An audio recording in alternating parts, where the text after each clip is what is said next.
I was born in Northumberland in a tiny village called Prudhoe in 1943. It was very much a working class area. Fathers used to take you out on a Saturday. He would take me to the drill hall where they did their shooting and various things like that. And I just loved it. And I think that was my first inkling of things I love military. I think I must have seen my first Wren's magazine when I was about 15, and I thought, oh, that's for me. Photographs of women driving lorries and shooting rifles. And my father persuaded my mum to let me go. So it was big tears. But off I went at 17 and a half to join the Wrens. And it was almost my first time ever out of my village. It was a bit scary to begin with, but my stubbornness would not let me give in. That was my education, really. I think I always knew my sexual orientation, but I didn't have a name for it, and I knew it was different. I was about 21 when I met my first girlfriend. Up until that point, I thought it was wrong. Like everybody else, we had that internalized homophobia. We knew that, you'd lose your career and so on. We formed almost a secret society. We used to wear little pinky rings, onyx rings on our pinky finger.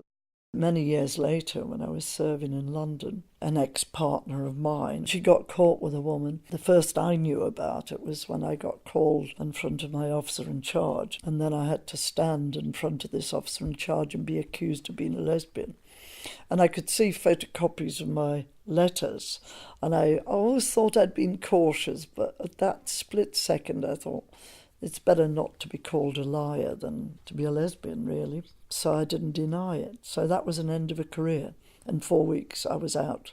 No pension, no salary, no preparation, nothing at all. They kept asking me questions, kept trying to get names from me.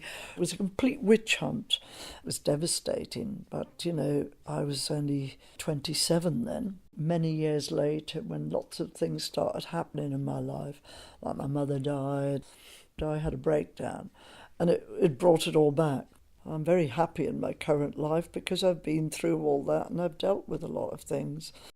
I've been a psychotherapist for the last 30-odd years, and I just retired last year. One of the reasons I'm trying to advocate on behalf of older LGBT people is because some of those people are almost damaged beyond repair by some of the experiences they've had. I've talked with people who are so depressed, lonely, but I think most of my peers now are out and really enjoying their life. We've got a tremendous network.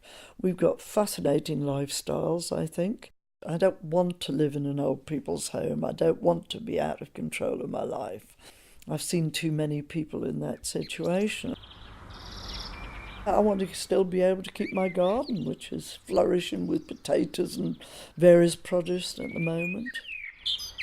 I know without a doubt what my solution is. If I get the choice, I would want to live with other LGBT people. I wouldn't want to be ghettoised, but I'd want it to be somewhere where the staff were a mix and the residents were a mix, but where I could share my value of being a lesbian most of my life, where that was acknowledged and respected and celebrated, and where activities would be appropriate to my interests. I might want a taxi to take me to the Vauxhall Tavern or an opening doors event, and to still meet my friends, and hopefully transport to be able to do that, maybe a place where friends could stay over as well, and somewhere where we were surrounded maybe by younger people. And that's what I'd wish for every older LGBT person.